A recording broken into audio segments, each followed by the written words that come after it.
What's up, everybody? Cinephile Mike here. I have the pleasure of chatting with Mimi Wilcox, the director of the documentary short Bad Hostage, which is currently on the short list for the best documentary short at the 98th Oscars this year. Mimi, how are you today?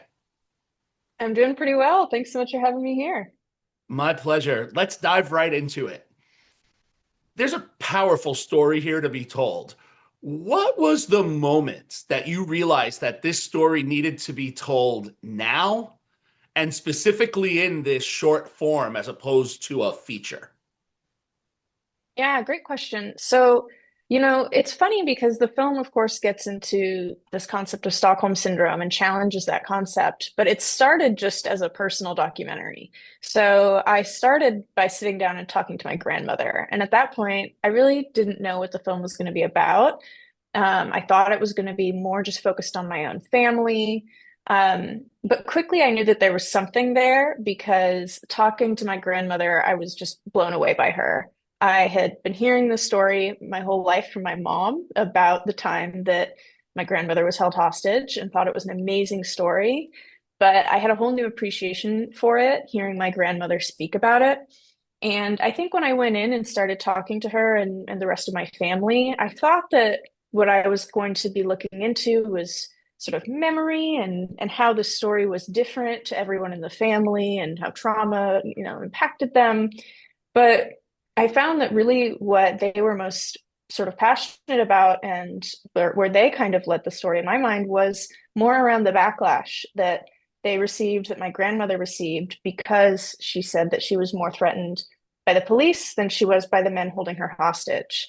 And so it took a long time, but I think naturally over the years, eventually, that brought us to this concept of Stockholm Syndrome and looking at it in a more critical way, especially, looking at my grandmother's story as told alongside this original case in Stockholm and the kidnapping of Patty Hearst. Those three stories all just took on a different kind of resonance. And all just felt incredibly relevant. We are seeing so often how authorities wield violence to silence their detractors, and we saw that so clearly in all three of these stories.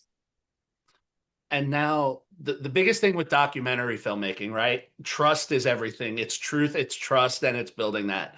And some of the subjects of this were members of your family. But even then, right, even though we trust our family, how did you go about really establishing this safe space to allow for this emotional honesty to then be captured on film and presented to the world as opposed to just sitting around the living room and having the conversation? Yeah, also a great question. I think everyone was a little bit skeptical when I first started this project, all of my family, I should say. None of them had really done something like this before, hadn't been on camera in this way.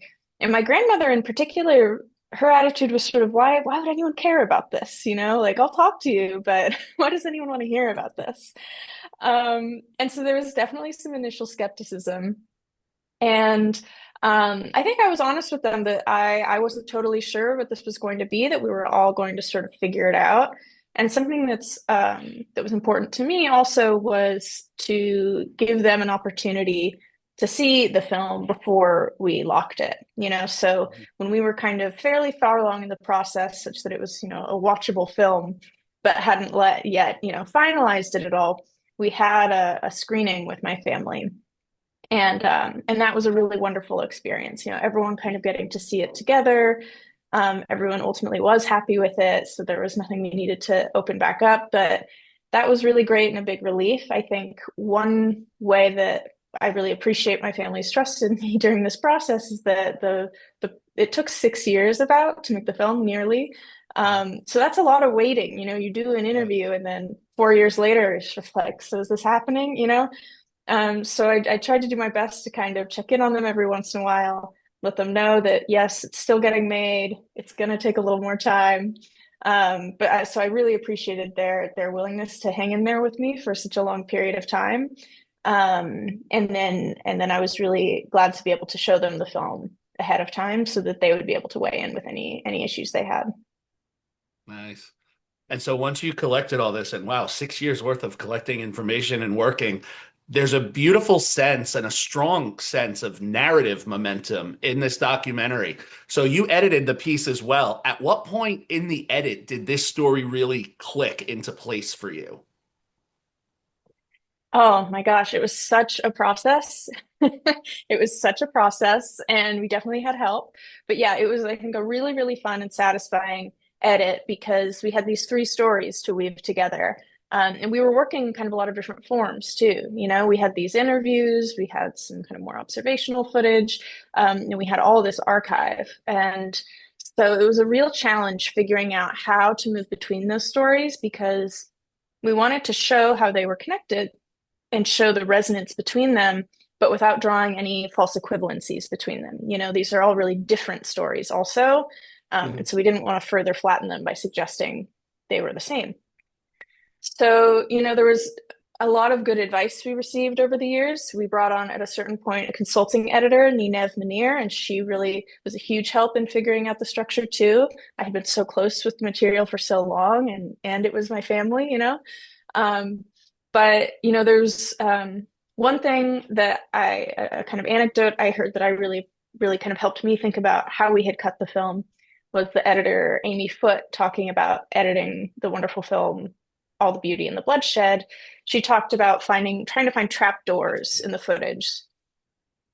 Yes, and that I thought was such a great description of how that process feels, you Yeah. know, of trying to find the trapdoors that take you from one story into another, and whether that was, you know, a visual connection or a thematic connection or an emotional connection, finding those ways to kind of drop into another story was difficult and really fun too. And the last piece of advice I received from Gordon Quinn, the founder of Cartemquin Films, he at a certain point we were really struggling to kind of make it click into place. You know, he said, make sure that your grandmother's story is always the one leading the way. You know, always kind of driving. And that was kind of the last little thing that I needed to hear, and it just kind of moved a few little things around, and then suddenly it's like, oh, okay, here it is. This clicks now. So that was some of the process behind that complicated edit. And you have perfectly segued me, so thank you so much. You're so welcome. Um, I love to ask this question of filmmakers, especially those that are really early in their careers. So you've now Mhm. directed, this is your second documentary short, your sophomore short. As you went from the first Alpha Mare moving into this, what would you say? This is now because you said you got a piece of advice. I know this is like you spreading the advice. Yeah. This is paying it forward. What would you say is one of your best practices that you apply to your projects that you want to take when you move Ooh. into number three? And what would you say is your biggest learning curve that you try to swerve by? Oh, what a great question.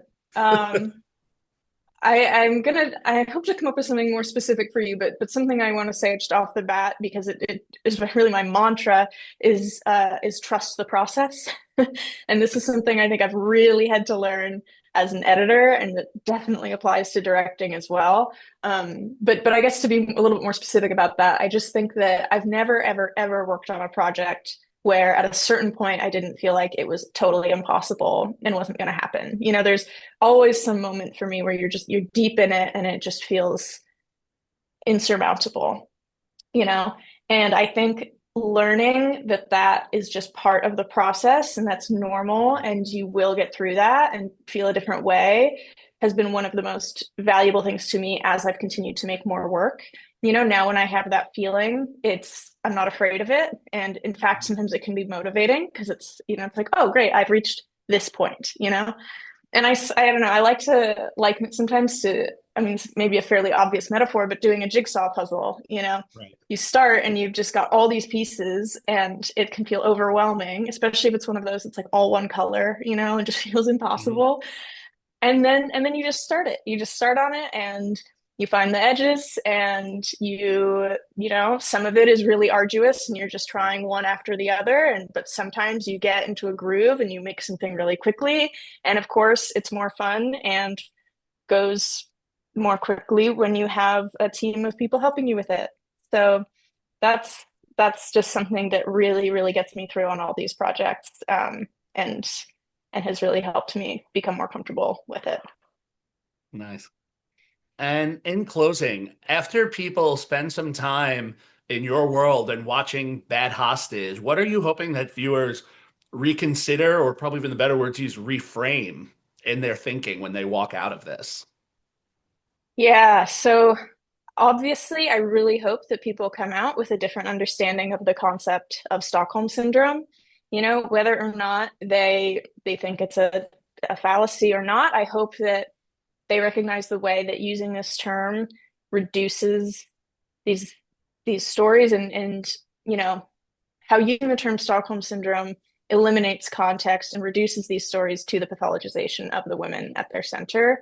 But I hope not only that, that they're also thinking about other concepts that we kind of take for granted or that are just kind of permeated in our culture that we don't think critically about, that actually just kind of exist to prop up authorities, you know, to serve um, institutions. And I guess the final thing I would say is that a theme that I think is really important in this film is a line that my mom says in the film, where she says that the police weren't there to find a solution, they were trying to win.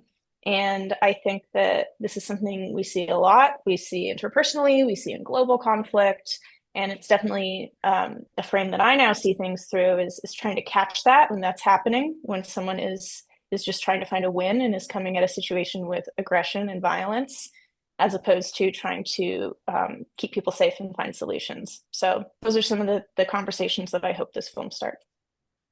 Excellent. Well, I have almost no doubt that they will.